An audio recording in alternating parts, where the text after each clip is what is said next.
to the SP Anonymous School of Music, where music education is prominent. Today we have another special video for the producer community, going over a lot of people's favorite artists, a lot of people's favorite producers, or one of them, Future. Definitely, one of my favorite, if not my favorite trap artist, or maybe the one who was the most influential. And even Southside too, also one of my favorite trap producers, also a trap producer that has influenced me a lot coming up and learning the style of trap music. So I know that how much that has helped me out, and I know how much that will help a lot of producers out there, not only to learn something prevalent about the Future and the Southside style, but also to learn it in the way of music theory, in the correct way, in the academic way, in the scholarly way, a way that can be applied to different situations, and it's not just applicable to this one tutorial, this one style. Teaching you this by music theory, by the numbers and by the note names and by the theory, so that way, like I said, you can apply it and actually use this. And these tutorials, therefore, when taken heed to, have longevity in terms of the effects that they may have, and very positive effects for a producer. So and also want to help producers have longevity with their career. So that's what the SP Anonymous School of Music is all about, and why we do this. We have students in the school now, and the new class 2018, wanting more guys to come, so we can help you guys, give you your mentorship and your counseling, teach you everything you need to know, so you can have a career in music, and a serious one, not just kind of like a beat maker, but actually be a music producer with the skills of a composer. And therefore, you make more money, you are more valued, right, for the more that you can do. I am able to make funding in so many different avenues because of how valuable I am as a musician, as a composer, as a producer, my skill set. So, and then you therefore don't have to fight for the scarce resources, right? Everybody's fighting for the Future type beat lane, and the Playboy Cardi, and the type beat, and this and that, So separate yourself. Now, that's what we represent. So we definitely want to continue to take as many students as we can. You guys can contact SP Anonymous School of Music to interview with me, so we can find out how serious you are. We're very, very, very serious. So we want, whoever you are out there that is wanting to have a very serious career. So anyhow, you can contact us at spa9musicschool@gmail.com. So let's get into the tutorial. This is like I said, one of my favorite styles. Future has tons of different styles, so this is great for the producer community. This will cover a very special one between him and Southside that is based on a single note melody line, okay, which is very interesting for us and producers for multiple reasons, because you want to look at, wow, how something built theoretically based on a single note line, when normally there's harmonic, it's built based on the harmonics, right? 2 or 3 notes, right? 2 or more notes played simultaneously in a vertical manner, okay? So that's like harmonic. And here is just a single note line, okay? So one note played at a time, okay, going through the meter, okay, horizontally. So it makes it very interesting. And I want to show you guys how that works. So let's get right into it. And it's kind of like a modal music type of thing. So, I mean, when you're building this music, when you're really building music, right? Not when you're playing around with Tetris on the, you're playing Tetris in the piano roll, and you're clicking and click, click, click, click, click, click, and you're playing around with MIDI kits and loops, not that kind of thing. I mean, when you're really the guy, when you're the music maker, when you're the person behind the music, okay? When the music is playing, your skill set should be celebrated from the musical elements, not your skill set from the DAW, perspective. So now in that zone, okay, what becomes important to composers is tonality, right? In commercial music, it's tonal music, okay? So meaning that it's all based on, predicated on a central tone, okay, which is your tonic. That's the key that you're in, primarily dealing with, major or minor scales, which in this case, pretty much everything comes from the major scale. Our natural minor scales are relative, right, of the major scales, just starting on the 6th scale degree on the Aeolian mode. So here we are in G sharp minor, all right, and the most important thing to know, as we have a helicopter going by, is the scale, okay? So the scale, G sharp, okay, A sharp is the second, and the third is B natural. C sharp is the 4, the 5th D sharp. Here's your 6th, E natural. F sharp is the 7th, and then that will return to tonic. So that's the scale that that is used. So these 7 notes all are related to each other, and they create the tonality of the G sharp minor. G sharp minor, remember, all minor keys are just a relative, all right, to a relative to a major key. In this case, it's a relative to B major. All right, so we have our scale down, and what are we doing? All right, so we're creating a single note melody line, okay, which everything, right, going across horizontal. We're going to start off hitting with the tonic. We're going to walk it down and do something really nice here, common, right, and trap. And we get to the 6 immediately. So we got the 6 and the 5. And what's going to be different about this pattern is to know about melody. Like, what is melody about? Well, melody can be described scientifically and theoretically. And when you're looking at the melody here, okay, first of all, you see all kind of designs. And what do you notice? You notice that it's kind of going down, going to leap up, down, and then it's kind of more of a walk up, okay, and back down. Here you'll notice this is different. Okay, so there's going to be some type of displacement here, whether melodic or rhythmic. Okay, in this case, it's not rhythmic, it's melodic. Okay, same rhythm right here, but different notes, melodic displacement. Okay, and then here you'll see in the second measure more notes coming down instead of just a couple, and then it looks like it's going to go back up. So there's some pattern here, some kind of going down and back up, and up and down. And we're using the tonic here, going to the 6 and the 5.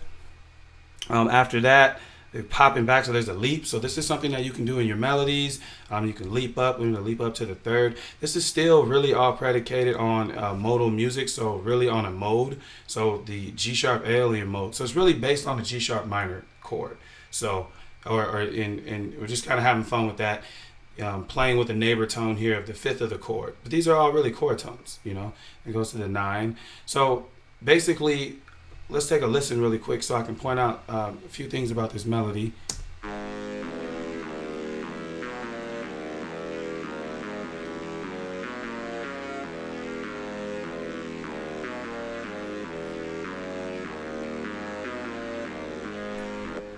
Okay, so basically what's going on here, as you can see, it's really all based on these 2 notes here. All right, and that's the swag thing. And all that's happening here is a little call and response thing. You got like a, boom, boom, boom, boom, ba-da, bop, and it goes up. Then boom, boom, boom, and then again, da, ba-da, bop. So you kind of have a statement made here, right? Da, da, da, pop. And then a commentary. Boom, boom, bum, bum, bum. Then commentary. So a statement is made. Once the statement is made, then you'll have the commentary. And that's why you can see this is so different, right? It's something different to be said here, right? It's not exactly the same 2 notes that are hit here. So that's technically the technique behind what is going on here. Now that I'm teaching you in these musical terminologies and things like that, and how to listen to it and be aware of it and appreciate it, listen to how you can clearly hear that there is a statement and then commentary. Statement, commentary, statement, commentary.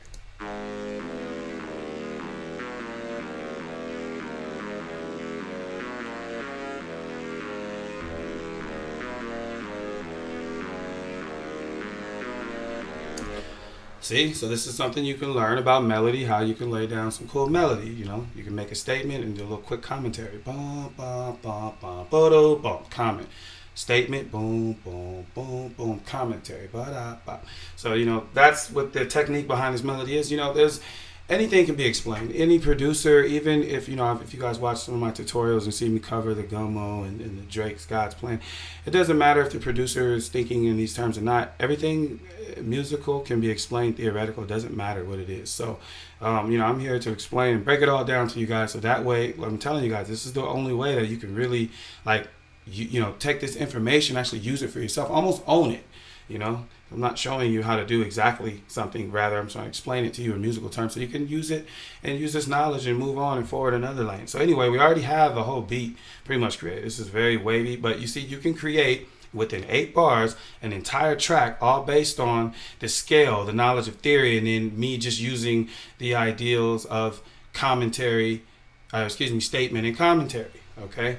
And or even and it was very embellished commentary at that. So anyway, this track just like that can be built off a single note melody line, and Let's talk about composition. That's what you want to learn. We teach that at the SP Anonymous School of Music in full detail. You can learn the instrumentation all the way, from the orchestra, and we'll get to modern music. So at this point, this is based on a single melody line. We're just going to layer this thing a lot of different times, but I'm going to teach you guys stuff about layering. If some of you guys have been following me for almost a couple of years now, so I've been teaching to the producer community off and on. I talked a lot about layers as I teach you guys about theory, but on the second layer, what things about layering is you don't want to beat a dead horse. So when you're layering something, a 2D layer, right? 2D, and as in its exact same melodic pattern or whatever, and it's a copy of it, right? So what you don't want to, for instance, have something in the same octave unless it's for texture. So let me give you a lead by example here. So look at the first thing we have. So this is kind of like a rough, it's kind of got bite to it, right? It's got a rough, edgy type of sound. Let's check this one out. This one has filter on it, more bass, more space-like sound. This one more higher pitch. This one also down an octave. Okay, let's check the next one. This one more like a dramatic, kind of sound. It got like Arabian type feel to it, very exotic, but it's also up now an octave from the original. So you have your original here, and then this one down an octave. Now this one up an octave. You see, now this is something like Beethoven would do. He's layering his composition, right? All these different instruments. So that's important, and there's science behind it. It's kind of obvious though, right? I mean, here you're coloring in here. Think of, texturization as coloring, right? Here you're coloring this part. Like I said, it's not like beating a dead horse. You don't want to color in the same part over again. So if you colored the grass green already, you're not going to color over it purple. Look like that crazy kid who just learned how to color at age 2, right? So, if you color in here and this frequency at this octave, whatever it may be, it sounded like it was about C4. And then here, this one's C3, this one's C5. You see, to keep, have points to it. And then not only are they in different octaves, you don't want to just slap them in different octaves. The instrumentation of it, they're all expressing a different type of texture, or emphasizing a different type of texture, if you will. So going down, let's see what the next one is.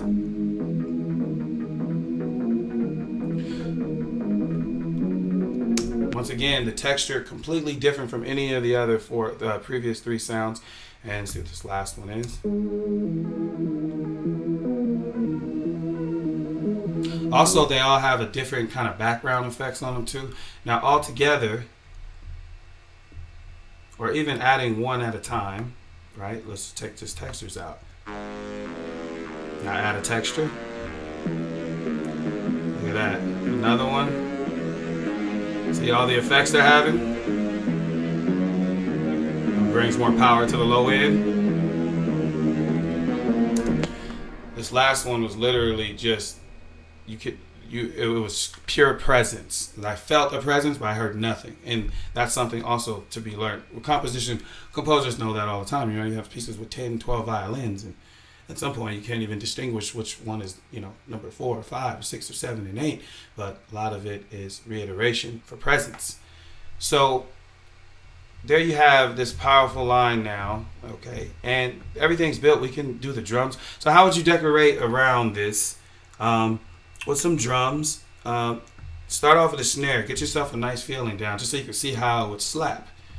That's what I like to do, right? So, because look, guys, I'm telling you, when you're a composer and you're trained, that's why I urge you guys to continue to train up. Yeah, you'll learn a lot of stuff from following the channel. Make sure you subscribe, and you'll learn a lot of stuff. There's FLPs available you can purchase and stuff, but there's nothing like joining my school. When you come into school, you get a full-on training of all of this stuff from top to bottom. It's just things that will make you fully well-rounded musician and composer, not just a producer. Well beyond a beat maker. So you want to lay down the snare first, though. Let's get a feel down for this. Okay, talk about composition. So let's get the feel. Tap, tap, tap. So this is really, really important, man, that you guys get the feel down. A lot of times I hear people's beats and they don't feel good, And I've, been blessed and fortunate enough, to be able to, have produced so many songs and for a lot of different artists and things like that. And I had a chance to understand what it's like working with artists, not just producing YouTube and internet stuff, but actually working with artists in the studio, and a lot of vocalists too. So a lot of hip hop and trap producers don't work with a lot of vocalists like I do, and in there, it's really important just to learn like feeling and just how things feel. So it's really important. I like to just put the snare down when you have your main, musical pattern down, just so you can see how it feels. Does this even feel right? Can I rap to it? Try to get a flow down to it. Try to see if it feels good before you move forward. So that's why I like to put the snare in first, and it's definitely a great idea in this situation. Because what I was, alluding to also is that when you're a composer, you rest assured. So as this lead melody is in, the composer who is trained is well aware that this beat is done. There's no worry. There's no, what's next or what am I going to do? I mean, the whole tonal center has been created. And if you understand, harmony and melody to add to this would be a complete piece of cake when you have the given scale and, the techniques and methodology behind, utilizing a scale to implement, melodies and melodic techniques or whatnot. So I'm just letting you guys know. I'm telling you, getting trained, you have endless talent and endless possibilities in the studio. You're infinite, musically. I always say the only I in music is infinite. So now we have our snare down. You see how it feels. You have a nice groove. I think obviously you want to get the drum down. The drum is very important. So I don't decorate the track after I develop the tonal center. I go right into the drums. As we know, the drums, the backbone. It's always been. The bass has always been the backbone of music. Period. Especially in American music. Okay, within jazz, they used to call bass is the backbone of the entire music, right? And that's in American music, where this commercial music originates from. So, anyhow, we'll go straight to the bass.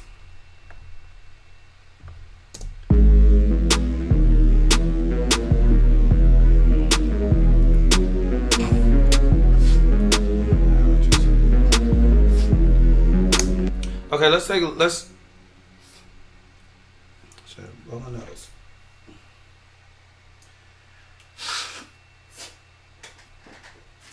Okay, excuse me. So, a little dusty out here. So, this is interesting. So, how do you create a bass line now, right? Because a lot of people say, well, when you're creating a bass line is, based on whatever the chords are. So, I'm going to be hitting a chord tone. I'm kind of going off a chord. Well, now, when you're creating a bass line, based on, I guess, a melodic, just a single line, a melodic pattern, then what do? Well, also remember this, too. When all else fails, you always can use your ear, too, right? But then, even then, your ear needs to be trained to tonality, to hear the right pitches so you don't hit wrong notes.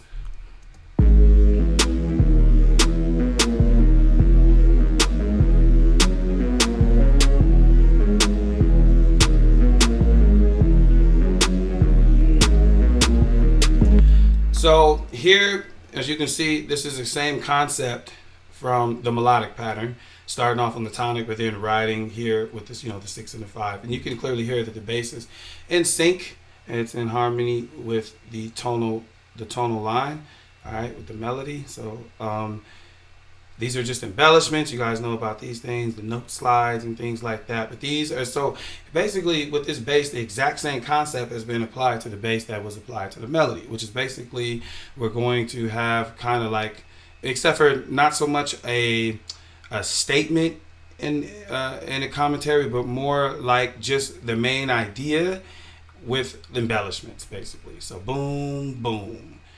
Boom, boom. That's like the main idea.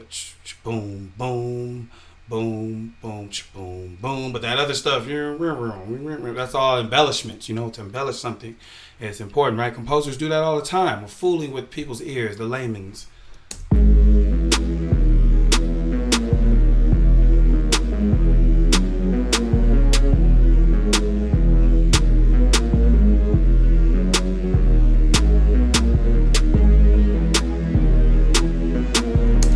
So I guess what would be nice to note is that this is common in trap, right? To have the offbeat after the clap, but then you guys know about the one, this is called the anticipation of the offbeat after the clap. Here's the clap.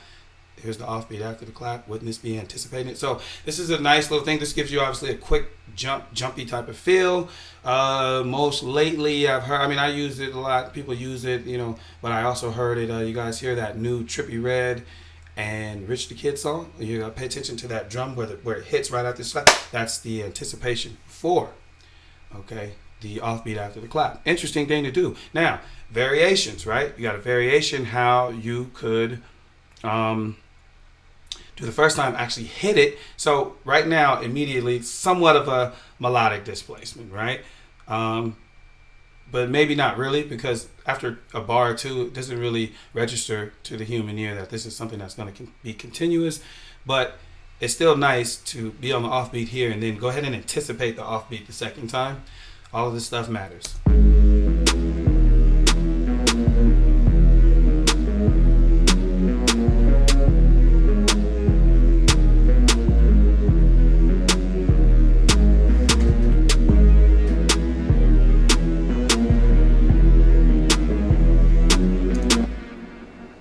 Okay, so that's enough on the bass line. Let's finish decorating the track as you can see it coming together. So I mean, at that point, of course, this was a future Southside type thing. So of course, you know, you have your siren in there. Okay, and we'll add a hi-hat pattern.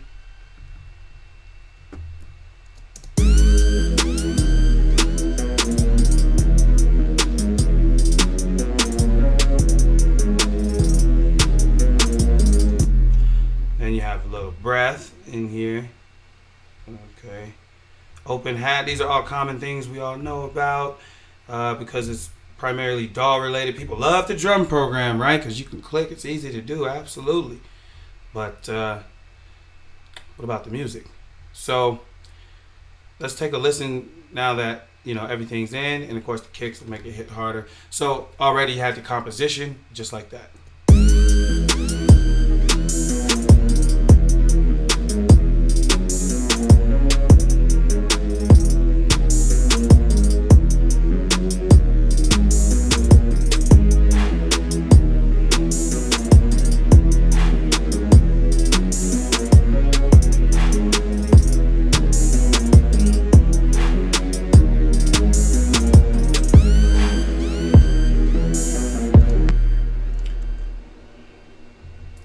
Okay, so basically that is the entire track, and then look at here for a hook. This is something different. Southside, I don't really hear him do this a lot. When he switches up the beat, what an amazing thing. Here we'll have a beat change taking place here, okay? So that's going to be something to introduce to you guys, you know, in terms of like theory, like what is taking place here theoretically, how is this happening? So,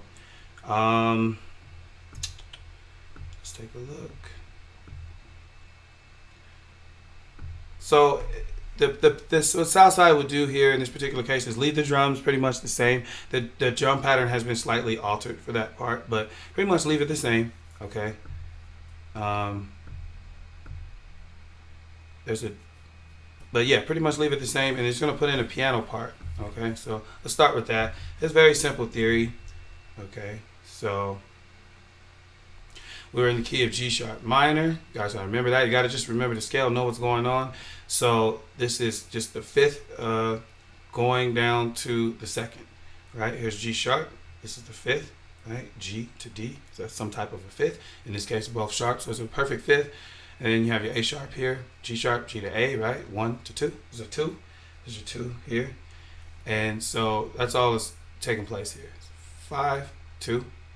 Okay, then you playing this note again and going 5, and then just going up a half step. So what you're seeing here is me playing with the minor seconds period in the entire scale. So I talked about this in the Metro Boom. If you guys haven't checked that out, go check that out, especially if you're following, you know, watching this video, future type Southside, then you definitely will be interested in that. That tutorial is extremely complex. It's one we did a long time ago, and a lot of people are taking heed to that, help with a lot of producers. So let's talk really quick about this whole concept. So basically, in the scale, okay, here's G sharp, and I explained the scale to you. If you notice right here, from A sharp to B, the second to third scale degree is a half step and semitone, okay, or half step, minor second, the interval, and then here again from the fifth to the sixth. So you can see that. So these are 2 minor seconds, and then all we're doing is going back and forth from these, alternating, rotating, and playing them in octaves. It gets a little tricky rhythm as well at some point.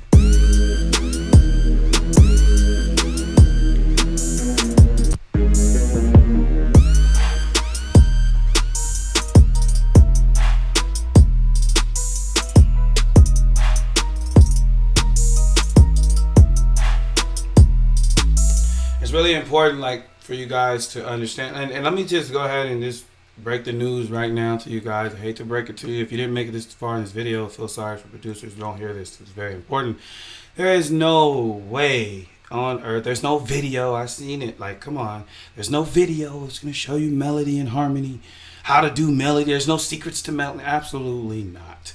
All right. And there's nothing you can do. There's no secrets. It's all based. There's bum shit. Excuse my French. You can be a bum about it and be lazy, but there's no secrets. All right. There's no one video that's going to teach you melody. There's no one video that's going to teach you harmony. That's absolutely just cheap. And the person who is, in denial, believing that that's going to take place, that you can learn music theory in a day, I mean, you're fooling yourself and setting yourself up.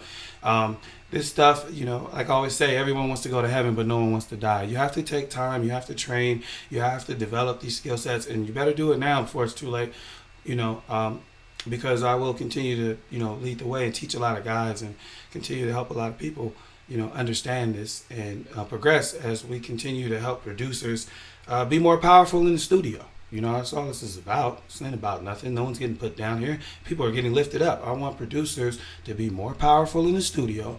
I want you to learn and represent us correctly, okay? That we actually do have skills. We're not just bums that smoke blunts and, with their pants down and make beats in the studio. Like, we're not that. We're guys that really love music, are dedicated, and have a lot to bring to music. A lot of you guys have a lot of talent and special ear, and if you just took the time to understand exactly what you were doing, then you would dominate more. It's pretty obvious. I mean, it really, really is. So,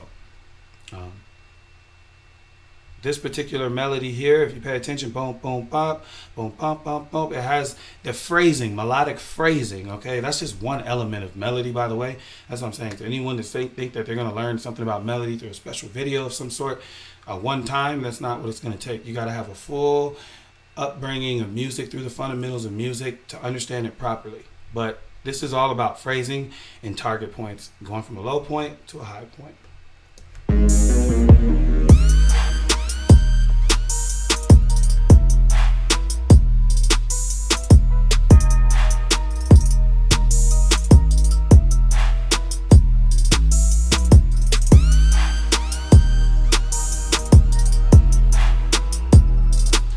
So here again, we have a sweeping, like a deep pass, kind of sweeping, and it's just, once again, emphasize, as you can see. So, and that's another part of composition, how you can build, and if you pay attention, this entire composition was built on an idea, right? Or an emphasis on this movement here from, 6 to 5 and 5 to 6 or whatnot, and just it's all based on, so the tonal center, right, the G sharp minor is shifting and focusing towards the 6th and 5th scale degree, and it's moving around in that type of way.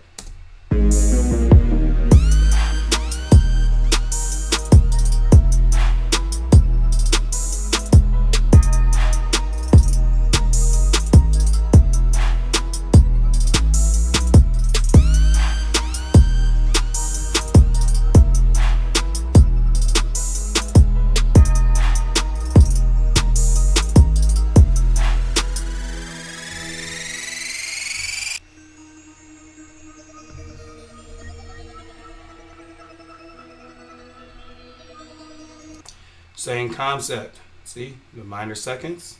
All right, watch the minor second half step movement. 5 to 6. Okay, then we're gonna do this. Is really, really nice melodic displacement change pace. Anyway, check it. Pay attention here. Here's 5. Here's 2 to 3. So once again, these are just exploitation of the knowing of, if you will, right? I'm exploiting what I know, right? What we know.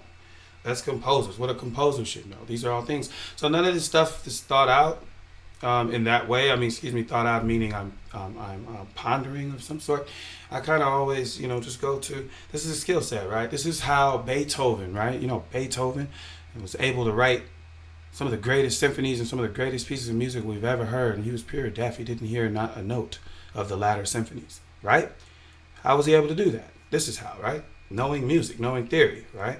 Many times I've showed people, I would turn my keyboard off, okay, and I would play it. Turn the volume down, and I would play piano, and then I would record what I'm playing, and then turn it up, and to show people that if I was deaf, I would be okay.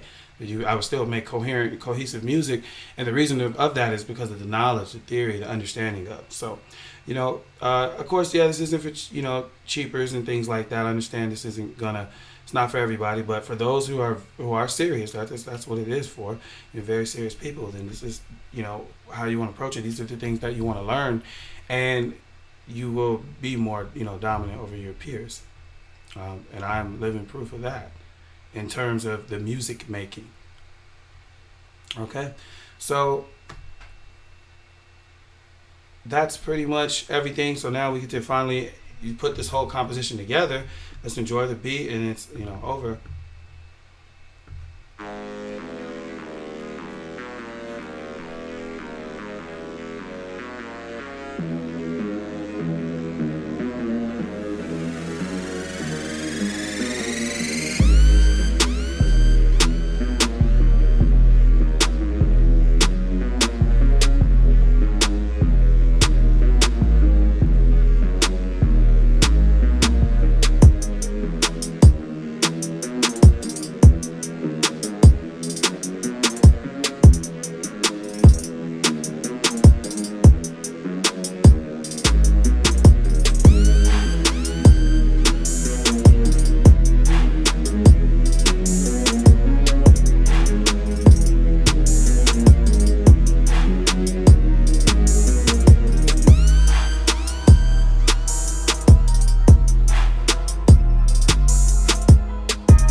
All right, so there you have it, masterpiece, the Southside Future Style,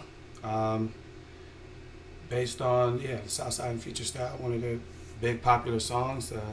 Guys asked me to cover this, so there's much to be learned. Like I said, this is one style, right, or one type of style, or something that's based on a single note melody line, and it's really nice. Southside had a switch up, right?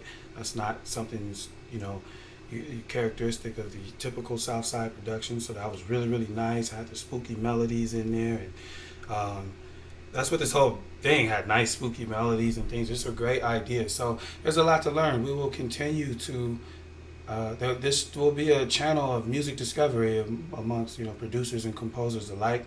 I do urge, like I said, if you're very serious, join the SP Anonymous School of Music so you can get started now.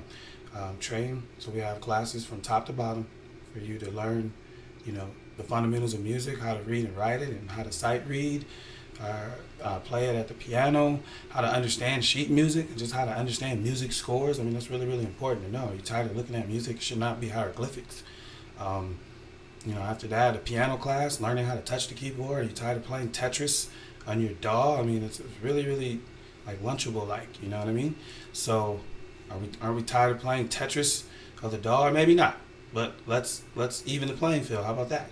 Let some people play Tetris. I would love to continue to teach a lot of producers, how to play the keyboard, how to play piano, how to because this is so important, because you'll never ever change. It'll never be the same. The sound that you get from when you play the melodies out, the dynamics. Okay, makes your music alive. One moment.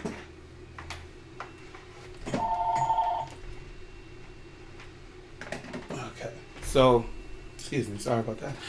So, think about it like this, real quick. We're learning a very valuable lesson before we get out of here. Okay. There's a lot. See, people like to make excuses as to why they're doing bum stuff, right? That's just known, right? We do this all the time. It's just mankind. And people will make an excuse. Well, it's this, or it's easier. I don't have to do this. People do this, whatever the case may be. And I urge people to learn how to play the keyboard for a reason, not because it's like, well, make your life difficult. No, make your life easier.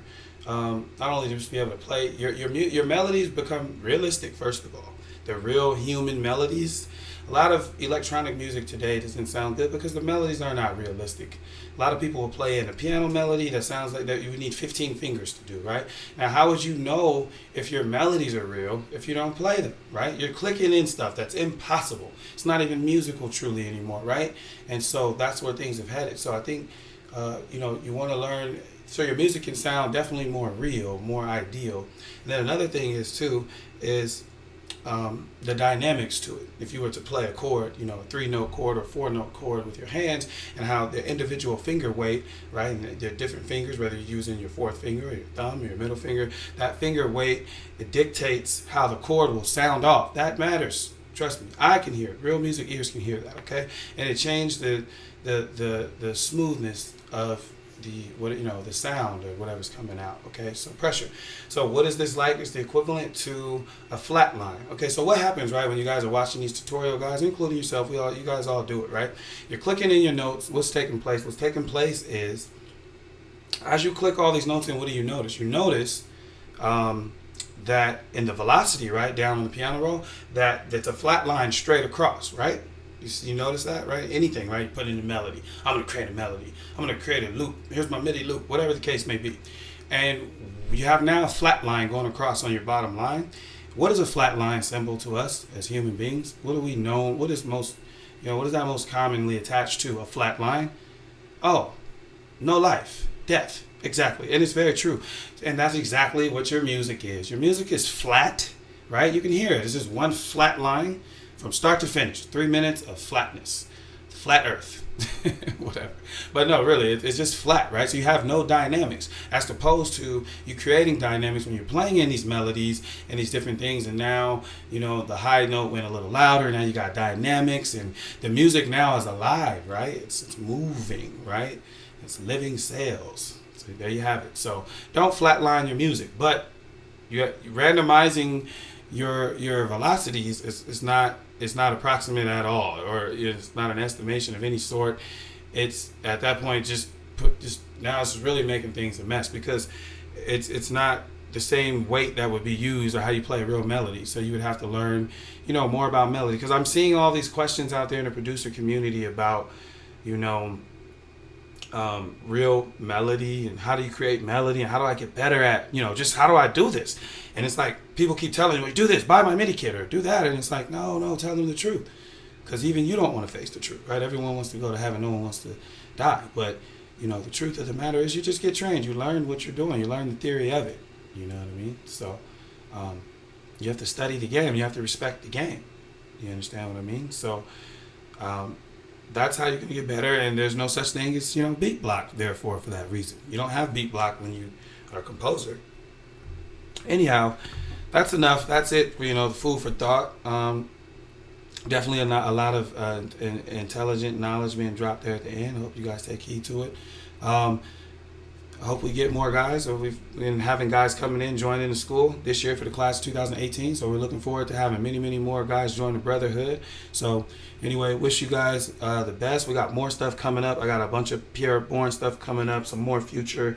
Who else is there? Metro Boomin, and maybe some Drake, and drop some comments and some things that you guys would like to see. I know that my first mission for you guys is just to get your mindset right. So that's what these beginning tutorials are. That's what I'm teaching you about mindset, because I know this information isn't out there at all anywhere, and I know that music theory wasn't out there at all until I dropped the series a year and a half ago. So I'm going to continue to do my part. So you guys stick with it, man, and I want to see everybody do better and get better. So peace and blessings to all. SP Anonymous School of Music. Email us if you want to interview for that. sp89@gmail.com. Maestro SP out.